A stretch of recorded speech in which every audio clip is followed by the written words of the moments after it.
반갑습니다, 여러분. 평론가 조우석입니다. 드디어 극강 시리즈의 마지막 열차에 올라탔습니다. 저는 마음이 아주 가뿐합니다. 아이고, 이거 다 언제 다 하나 싶었는데 드디어 끝이 보이고 내릴 때가 다 됐습니다. 그러나 조우석이 하는 극강에서 안일하게 달리는 건 없습니다. 끝까지 긴장도를 높여가겠습니다. 좀 더 세게 가겠고 길게 하겠습니다. 제가 한 극강을 처음에는 아예 못 봤습니다. 그러다 최근에 봤습니다. 댓글이라는 것도 있더라고요. 최근에 봤는데 그 중에 하나가 좀 길게 해주면 안 되겠냐, 이런 얘기가 많이 있었습니다. 그래서 너무 고마웠습니다. 지루해서 못 보겠다, 차라 이러면 저도 못하는데 길게 해달라는 건 재미가 나쁘지 않았다는 뜻을 같아서 저는 굉장히 기분이 좋았습니다. 길게 하겠습니다. 대신 너무 길면 여러분이 막 클릭수가 안 올라가니까 적절히 길게 하겠습니다. 10강 제목은 제가 잡았습니다. 가장 센 제목을 달았습니다. 제목을 이렇게 잡았습니다. 썩은 문화 권력, 땅에 파묻자. 썩은 문화 권력, 땅에 파묻을 때가 지금이다 라고 하는 게 제 강의입니다. 핵심은 소설가 조정래, 저널리스트 이영희, 영문학자 겸 좌파의 거장 백낙청 셋을 두드려 팬 게 기왕에 9번에 걸친 강의였다면 이번 강의는 그 졸개들을 두드려 패는 작업입니다. 저는 원래는 졸개들을 더 많이 두드려 팰 생각이었는데 시간이 너무 짧아서 큰 도둑놈만 잡는데 정신이 없었습니다. 송사리는 놓쳤는데 이번에는 송사리도 한번 하나씩 다 두드려 패 보이겠습니다. 송사리 중에는 저번에 걸핏하면 제가 입에 올리는 서울시장 박원순이 들어갑니다. 저하고 동갑입니다. 같은 학번입니다. 서울시 교육감 조의원도 송사리급입니다. 제가 또 작사를 내겠습니다. 거명되는 사람은 1927년생도 있습니다. 서울대 경제학과 교수로 있던 변영윤 선생도 죄송하지만 이번에 도마호에 올리겠습니다. 대한민국은 안 된다 하고 앞장서서 외쳤던 분입니다. 포스코 건설 안 된다라고 얘기했고 경부고속도로 건설 절대 안 된다고 결사반대했던 분입니다. 이 밑에 모든 제자들이 다 튀어나왔습니다.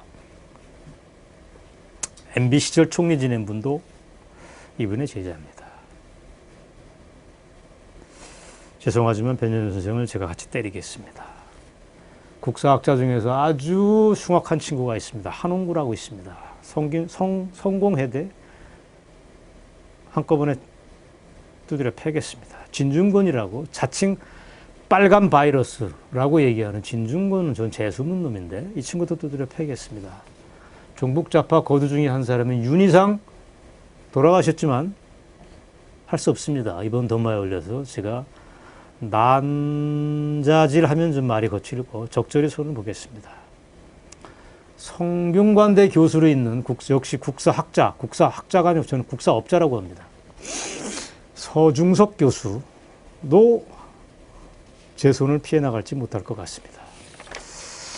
각각 1, 2분밖에 할애가 안 되니까 너무 쫄지 마시기 바랍니다. 자, 죽은 문화 권력, 썩은 문화 권력, 이제 땅에 파묻어야 됩니다. 때가 됐습니다. 그동안의 제 극강을 저는 젊은 사람들이 많이 본다고 그래서 주로 그분들을 대상으로 했는데 뜻밖의 유명한 분들이 많이 봐주셨습니다. 지난주에 서울대 서양사학과에 있는 박재환 교수를 만났습니다. 사적인 자리에서. 이분이 뜻밖의 이걸 봤다고 그러더라고요. 정규재 TV의 팬이라고 하시면서 첫 번째 강의를 봐주셨답니다. 너무 고마웠습니다. 여성 아닙니까? 고맙죠. 박재환 교수는 글이 아주 특히 좋습니다. 제가 높이 평가하는 분입니다. 그런 분이 제 강의를 들어줬다는 전 영광이고 고마웠습니다. 고려대 조영기 교수께서 또 제 강의를 봐주셨다고 반가워했습니다.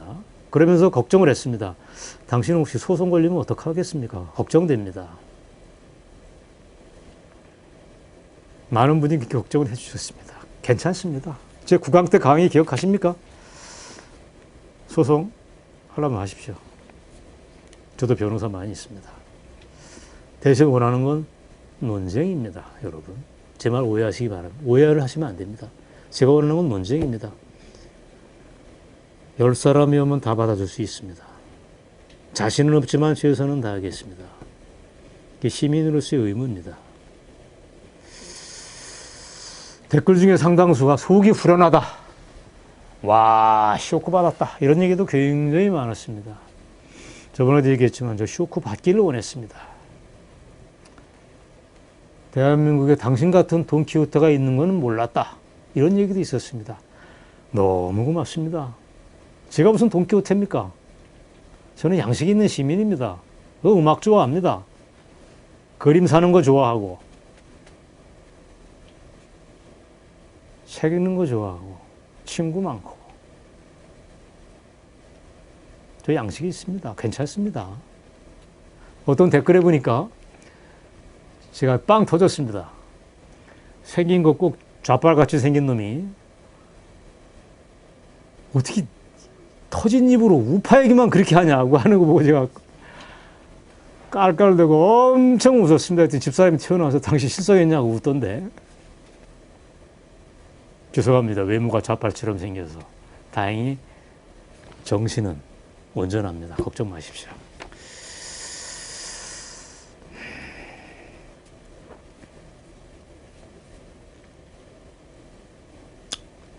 제가 왜 좌파 문화 권력들을 경계하고 김미중을 만들어낸 문화 권력을 걱정하는지 이유는 하나입니다. 대한민국이 걱정스러워서 그렇습니다. 저처럼 음악 좋아하는 사람이 계속 음악 좋아하게 해줬으면 좋겠습니다. 조용히 책 읽는 거 좋아하는 저 같은 사람이 책에 집중할 수 있도록 주변 환경이 마련됐으면 좋겠습니다. 친구들하고 즐겁게 막걸리 마실 수 있는 분위기가 계속 유지됐으면 좋겠습니다. 그러나 마음 한켠에서는 항상 편하지 않습니다.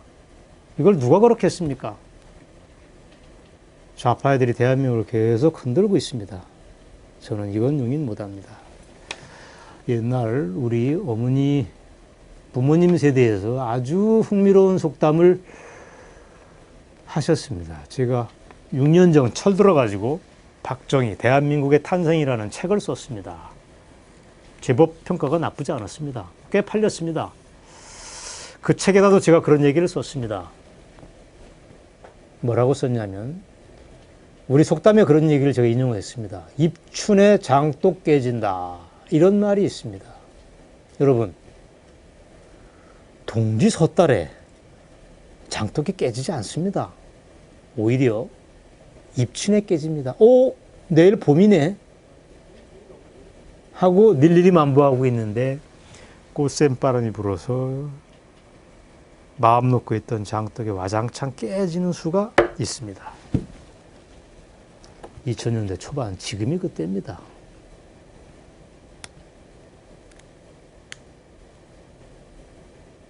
제 판단은 제가 몽상가라서 그런 걱정하는 게 아니고 이 사회에 뜻 있는 시민들이 다 그런 걱정을 합니다. 그렇다면 이 판을 만든 게 누구냐?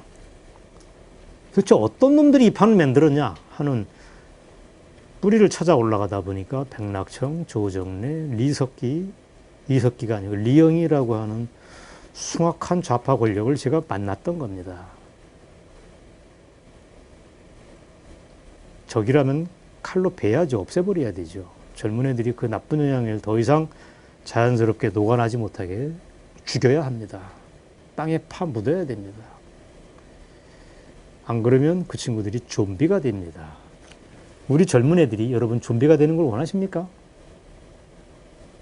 70년대에 만들어진 낡은 정부에 물들어가지고 세상에 괜히 삐딱선 타가지고 세상을 욕하고 대기업을 저주하고 대한민국이라고 하는 축복받은 나라에 대해서 비판하는 것 여러분이 보고 싶습니까?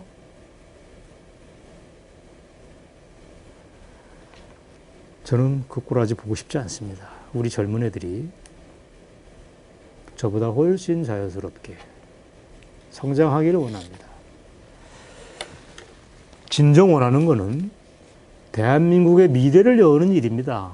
그러기 위해서는 정치권이 각성해야겠지만 대학을 중심으로 해서 창조적인 지성의 스파크가 튀어야 합니다. 창조적인 지성은 몇몇 사람들에 주어진 임무입니다. 그거는 반복해서 말씀드리지만 좌파 권력을 뛰어넘었을 때만이 나올 수 있는 스파크입니다.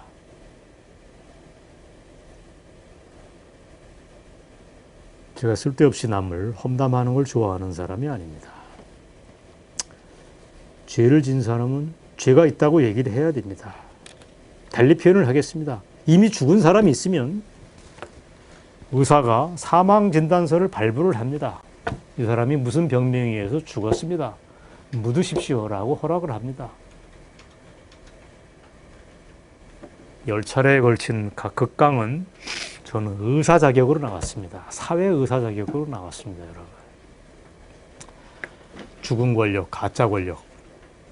세 사람한테 사망진단서를 발부하러 나왔습니다.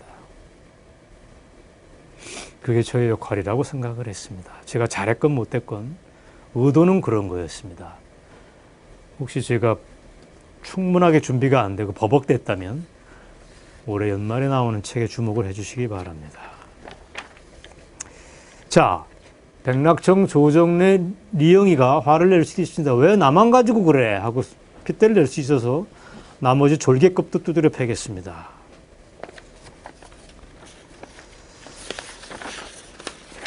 졸개라고 하는 표현 써서 죄송합니다. 그러나 졸개라는 뜻은 백낙청, 리영이, 조정래의 지적 젖줄을 빨면서 컸다는 의미에서 졸개입니다. 그 사람들의 지적 영향력에서 자유롭지 못하다는 의미에서 졸개입니다.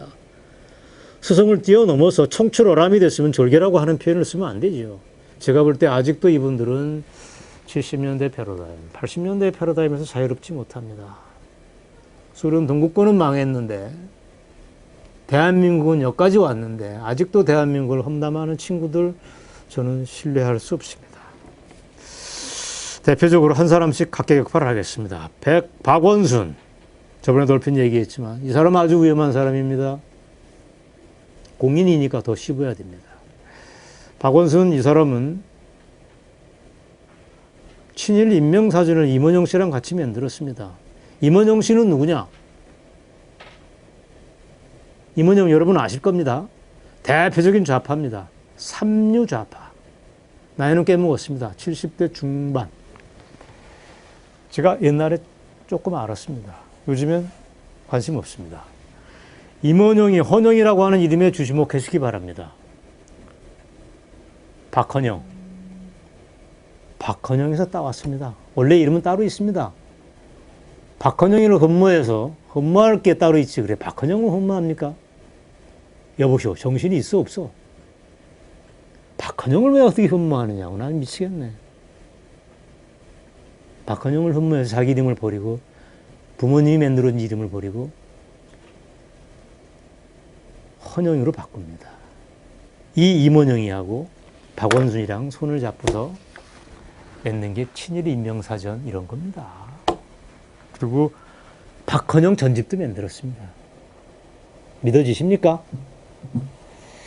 박원순은 서울시장 하기 전에 변호사 생활하면서 모은 돈 가지고 이런 데 쓸어 박았습니다. 잘못된 이념에 문들면 여러분 이런 데 미치광이가 되는 겁니다. 박원순 씨 내가 볼 때 정상이 아닙니다. 검증이 더 돼야 됩니다. 이런 사람한테 서울시장 맡기는 서울 시민들이 저는 안타깝습니다. 불안합니다. 안타까운 정도가 아니고. 저번에 우리 말씀드렸죠. 조정래의 변호인 활동도 했습니다. 나쁜 건 다 했습니다. 태백산맥이 국가보안법에 걸려가지고 헤맸을 때 옆에 번호해 준 게 박원순이었습니다, 여러분. 유유상종이라고 생각하시면 됩니다. 자, 조희연. 조희연도 문제입니다. 원래는 그냥 그저고 그런 백면서생이죠. 좌파의 중간 보스급지 한 사람이죠. 저랑 같은 학번인데. 이 친구가 갑자기 서울시 교육감에 지난해 당선되면서 이 일이 커졌습니다. 별별 일 없는 대학에서 애들 나쁜 교육을 시키고 있는 거로 그쳤으면 저는 용서를 해주려고 그랬는데 대한민국의 아니 서울시 교육 전체를 지금 망치고 있습니다. 이 사람은 수월성 교육이라고 하는 걸 참지 못하는 사람입니다. 교육이라는 게 뭡니까? 뛰어난 사람들을 발굴하는 작업 아닙니까? 이 사람은 칼로 두모 자릅니다. 세워놓고서 뛰어난 성적을 거둔 사람은 칼로 모가지를 쳐는 작업입니다. 평준화 교육의 신봉자입니다. 좌파들이 원래 평등주의를 추구합니다. 이 사람이 쓴 책 제가 봤죠. 허접합니다. 서울대 나왔다고 그러는데 뭘 배웠는지 잘 모르겠습니다. 이 사람도 박정희에 대해서 책을 썼습니다. 허접하죠. 박정희에 대해서 요만큼 평가를 하더니 요만큼 옹졸하게까지 하더라고요. 반박정희대로 하는 게 개혁이라고 믿고 있는 넋 빠진 친구입니다. 박원순 역시 백낙청, 이영희, 조정래로 이어지는 좌파 3인방의 강력한 지적 저주를 받고 성장을 했습니다. 알고 보면 피해자고 불쌍한 사람이라고 저는 생각합니다. 그 맥락에서 한홍구 얘기를 하겠습니다. 한홍구. 실명을 얘기를 하겠습니다. KBS 이사장으로 있는 이인호 선생을 제가 좋아합니다. 그분도 저를 좋아하시는 것 같습니다. 며칠 전에도 밥을 같이 먹었습니다. 연초에 밥을도 먹었습니다. 자주 뵙니다.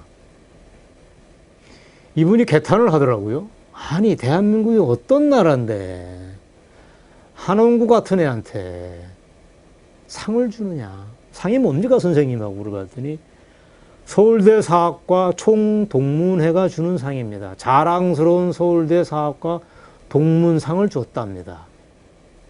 미치겠더라고요, 저는. 믿어지십니까? 한홍구가 자랑스럽다? 이야, 환장하겠네. 저만 환장하는 게 아니고 저한테 그 얘기를 귀띔해준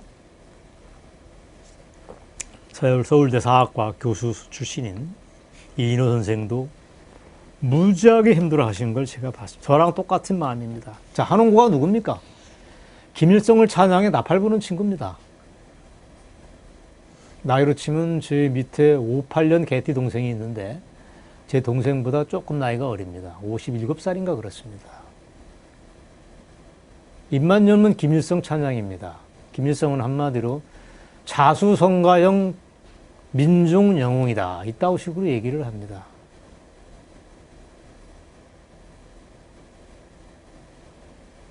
여러분 믿어지십니까?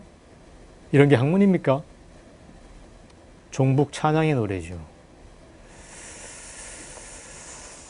이런 얼간이 같은 친구한테 서울대 사학과 총동문회는 상을 줬다는 게 이 나라 대한민국의 지성계의 현 주소라고 저는 생각을 합니다. 진중권 얘기를 제가 한다고 말씀드렸죠. 진중권도 문제입니다. 진중권은 의외로 젊은 애들한테 의외로 인기가 많습니다. 생긴 건 저랑 비슷한데 저랑 생각은 전혀 다릅니다. 진중권보다는 제가 낫죠. 진중권은 재수없게 생겼고 저는 그렇지는 않습니다, 여러분. 진중권이가 쓴 표현을 제가 빌려서 패러디를 한 것뿐입니다. 진중권이 자기가 쓴 책에다 이렇게 썼습니다. 자기를 책에 보면 책 앞날개 자기 소개하지 않습니까? 1963년 태어난 빨간 바이러스. 자기를 그렇게 얘기합니다. 자기는 빨갱이라 이런 얘기입니다. 자칭 빨갱이라고 얘기를 합니다. 제가 집권하면 이런 친구는 국가보안법으로 특별히 집어넣겠습니다. 어떻게 이런 녀석이 대학 교수랍시고 활동하는지 저는 이해를 못하겠습니다. 물론 이게 반공을 정책으로 내선 대한민국에 대한 조롱으로 썼을 겁니다. 조롱도 정도가 있지, 그건 조롱이 아닙니다. 책임 있는 지식인이 이따구 소리를 하는 거는 정상이 아닙니다. 진중권이가 구사하는 어휘 중에 이런 게 있습니다, 여러분. 그대로 읽어드리겠습니다. 제가 오전에 메모를 했습니다.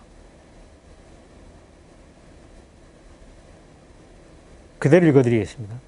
일생을 세계 조카의 외길을 달려왔다. 왜? 아니 꼽냐? 라고 한 게 진중권의 얘기입니다. 욕이 안 나올 수가 없습니다. 하지만 참겠습니다. 왜? 불쌍하니까.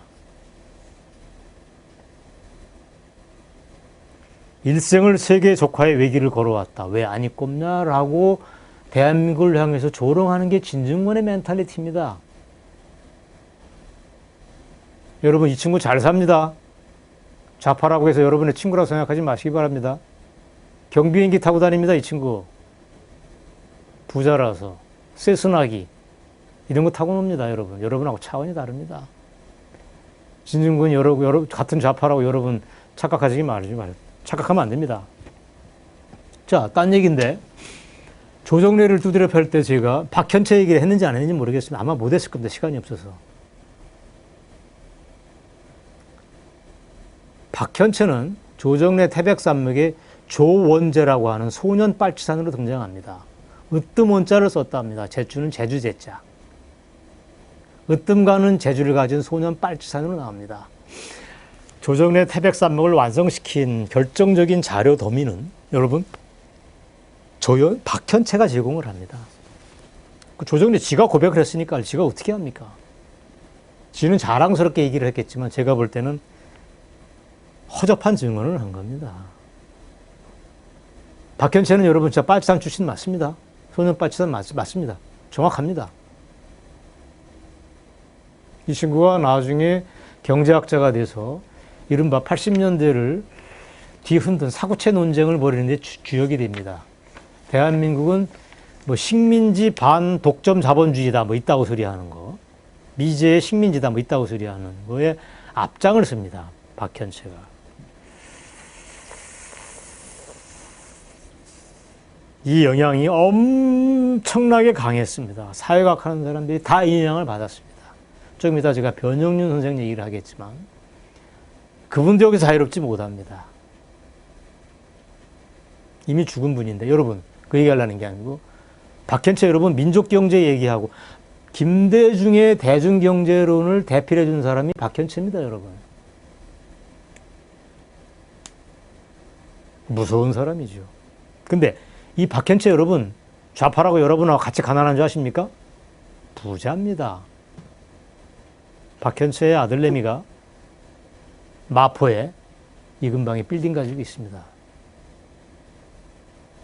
그러면서 입으로는 날을 걸리는 게 민족경제를 얘기합니다. 부자 증세 하자고 날리고 법인세 쉐리자고 날리고 재벌 때문에 한국 경제 안 된다고 헛소리하는 사람이 박현채고 그 아류들입니다. 지금 경제학자라고 하는 친구들 중에서 박현채 아류들이 절비합니다. 제가 왜 박현채를 미워하겠습니까?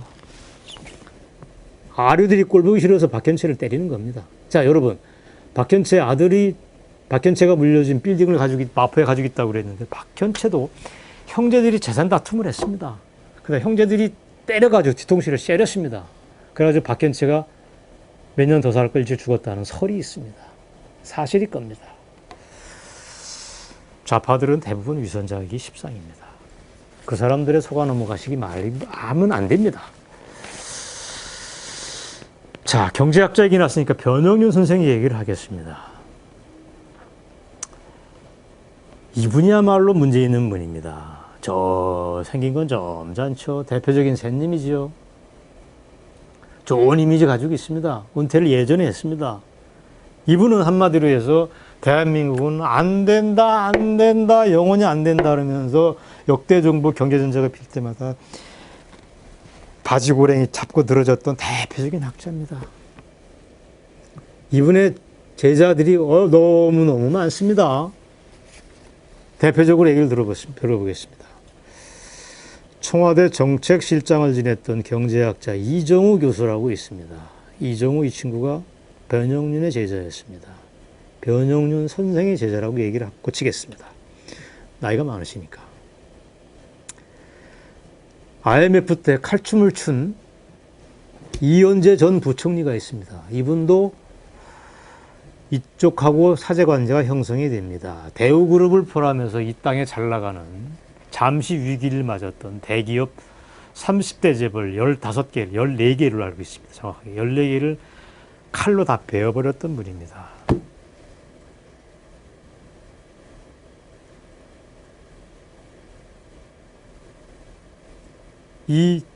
이현재 전 부총리도 변형륜 선생하고 사제관계가 있던 걸로 제가 알고 있습니다. 공정거래위원장을 지냈던 사람, 공정거래위원장이라고 하는 건 재계 검찰이죠. 강철규라고 하는 분이 있습니다. 외대 교수 아닌가?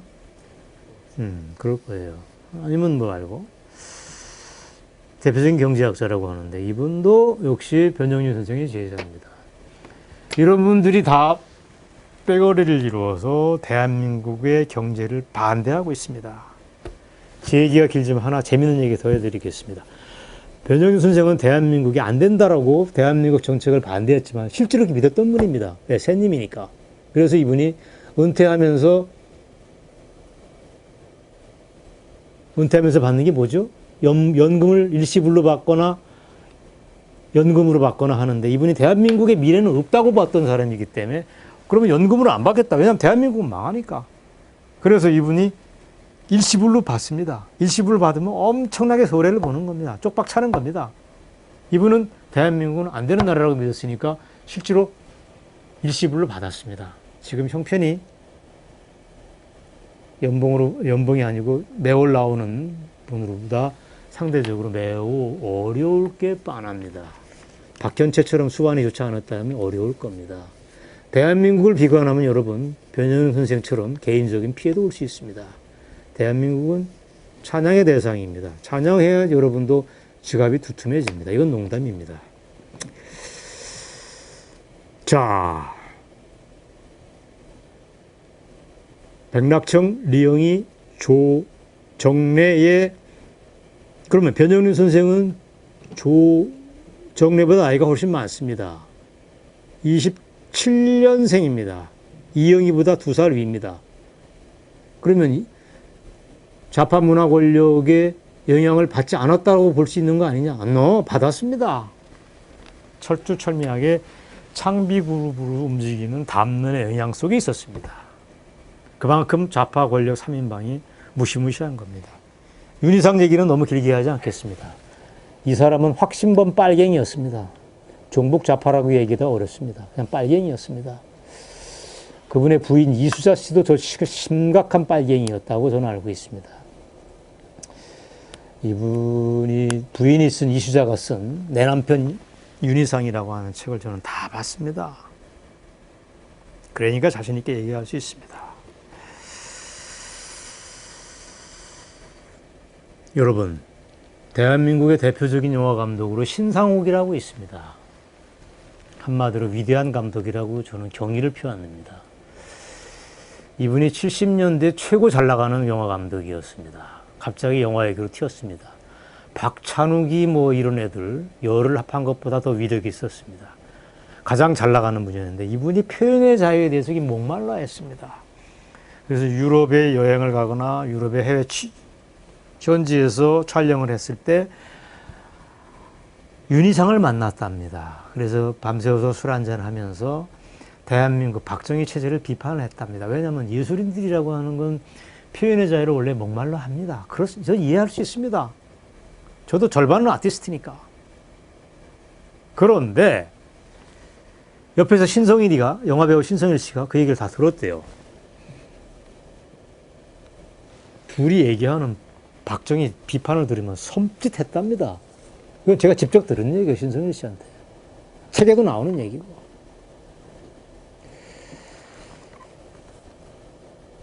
윤희상이라고 하는 분은 권위주의 체제에 대해서 비판을 한 건 저 이해를 할 수 있습니다. 왜? 아티스트니까. 그러나 갖다 붙을 데 없어가지고 종북 빨갱이가 됩니까? 박정희라고 하는 이민족을 일으킨 위대한 부국 대통령을 반대하고 김일성 전체주의를 일으킨 무시무시한 악마 같은 친구한테 갖다 붙습니까? 김일성이가 준 별장에서 일일이 만보하고 지내는 게 인생의 행복이라고 생각했습니까? 이미 돌아가신 분이지만 제가 볼 때 안쓰럽기 짝이 없습니다. 그분 역시 반성하시길 바랍니다. 돌아가신 고인이지만. 자, 이보다 얘기할 사람이 많지만 서중석 얘기를 빼겠습니다. 왜? 너무 졸개니까 빼겠습니다. 때로는 얘기 안 하는 게 더 여운이 남습니다. 제 얘기 마무리하겠습니다. 10번에 걸친 극강이 마무리가 됐습니다. 제가 아는 20세기 대한민국 지성사는 평탄하지 않았습니다. 정치 권력에 대해서 반대하면 비판적 지식인 반열에 오른다고 사람들이 생각을 했습니다.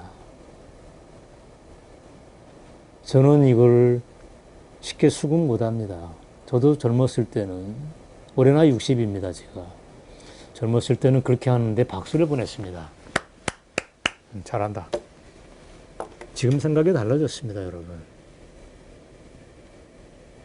대한민국이 어떤 나라인데 비판 안 하고 삿대질하는 게 능사입니까?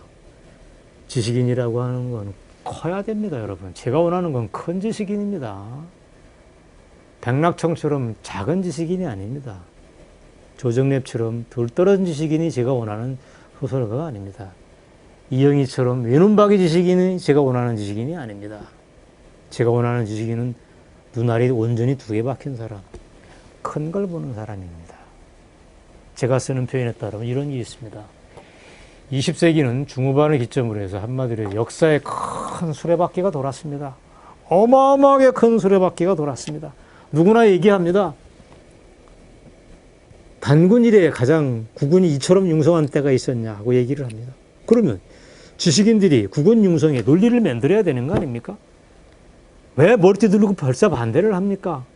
고속도로를 깔지 말라고 도시락을 까면 할 일 없어 그거 합니까? 여러분, 이게 지식인들이 하는 역할이 아닙니다.